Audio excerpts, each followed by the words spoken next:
Men choosing non-arrival is the problem.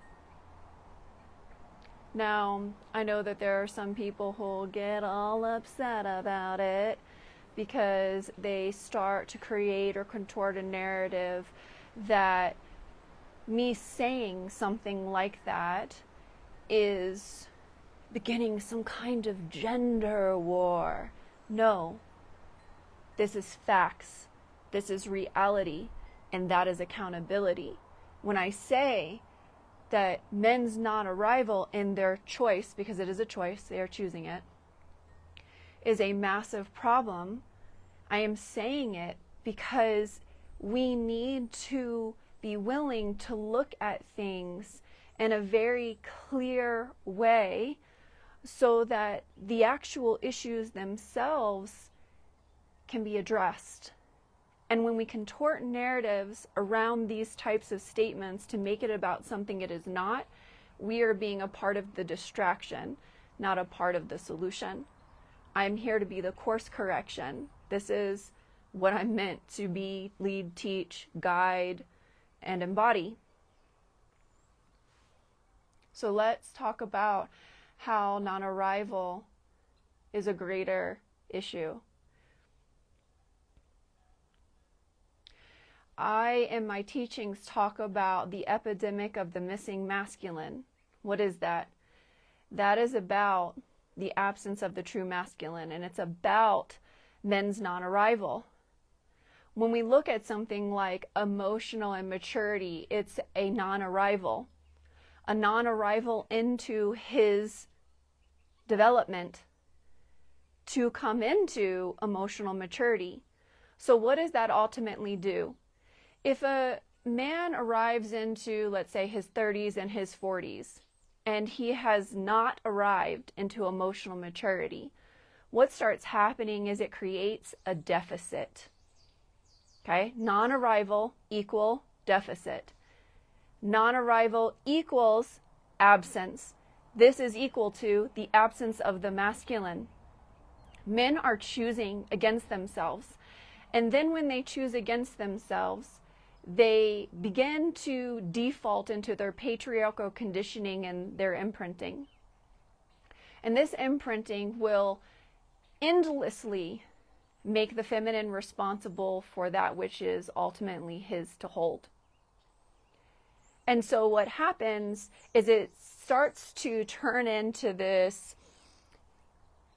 not enoughness inside of him, trying to compete with what he will frame as her too muchness. And so men will expect women to shrink to meet them in their non-arrival. This is what I'm saying. This is a much bigger problem. Every single time a man expects a woman to diminish for him, to go smaller for him, he is asking her to submit to his conditioning. He is asking her to submit to his conditioning. He is asking her to accommodate his non-arrival. Brass tacks. The feminine is and always will be more. She literally is infinite. Period. There's no competition with that, and there is no changing that. The masculine, in the truth of him, is meant to devote into that, to appreciate that, to adore that, to be turned on by that. But with patriarchal imprinting, there will be resistance in the places where there needs to be reception. Resistance is a form of stagnation. Resistance creates de-evolution. De-evolution is a deficit. So he's creating greater absence in these spaces that then make him feel not enough. And then he will ask her, well, first he'll make her fullness, her moreness wrong, which is a part of her natural organic form. that he's supposed to adore. He will villainize the thing that he's supposed to adore, that is meant to be his muse and inspire him into his own moreness. And then he will ask her moreness to submit to his not enoughness. And every single time that he does that, where he is meant to protect the feminine essence, he is not. Instead of protecting her essence, he is expecting her to give it up. And instead of protecting her essence, he is asking her to attune to his patriarchal imprinting that predates upon her. So instead of being the protector, he is bringing predation into her environment. Every single time. Every single time. His non-arrival looks like not choosing to meet a woman in the things that she feels, sees, and senses and knows within the unknown that he doesn't yet know. That he villainizes the things that she knows he is capable of and can be, and where he can truly meet her. And then he calls it an issue. Oh, she's creating conflict. No, those things are in the room already. She is just acknowledging that they're in the room. Why is she acknowledging that those things are in the room? Is it to part the two of you, or is it an invitation to deepen in your intimacy and connection, for you as a man to arrive in closer connection to her? That's what that invitation actually is. And every single time that a man chooses resistance over reception, he is choosing non-arrival. He is choosing absence over presence. He is choosing not to fill the space in between them. What does this look like collectively? Well, it looks like what I speak to frequently of this gap in between them, that is the gap between the masculine and feminine embodied conscious collective. So this is what I'm meaning by deficit. The deficit expands. I don't even like using the word expand because it sounds like expansion. It grows the space between them of disconnection. And then he begins to feel even less than. But his patriarchal imprinting has taught him that he needs to demand false power and superiority over her, and the cognitive dissonance grows even greater. Now all of the invitations, all of the opportunities that she has presented to him over and over that he has declined to step into, that then actually create harm onto her, in order for her to love and take care of herself, she has to step away from him. It's not because she wants to. It's not even a choice at that point. The choices were in his quadrant. Those were choice points that she was providing to him through her invitations for him to step in. This is how it works between the masculine and the feminine. The feminine is meant to be the invitation into his moreness, because she is infinite. She is the more. But under a patriarchal matrix that tells him that he is the more, it says that he needs to be the center. This is centering the wounded masculine.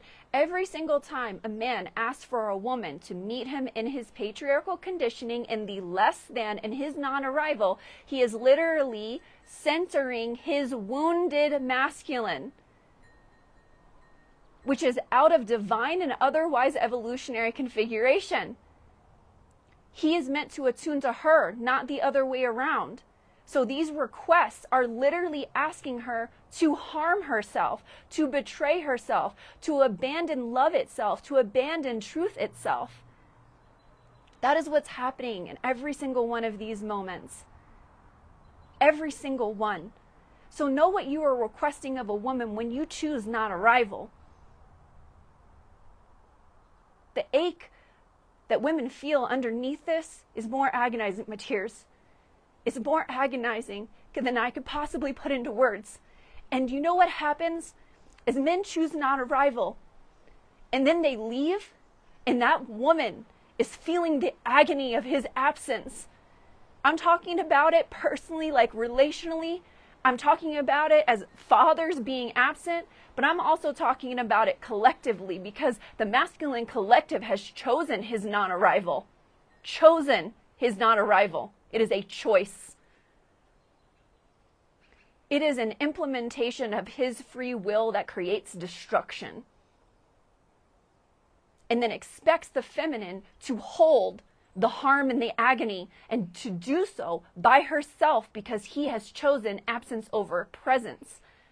So then men evade the relational space, and they do not even at all for a moment even hold, truly hold the agony that is moving through the women that he has chosen to harm in this way. Because he is choosing the harm. It is a choice. And he goes dun dun dun dun dun dun dun about his way.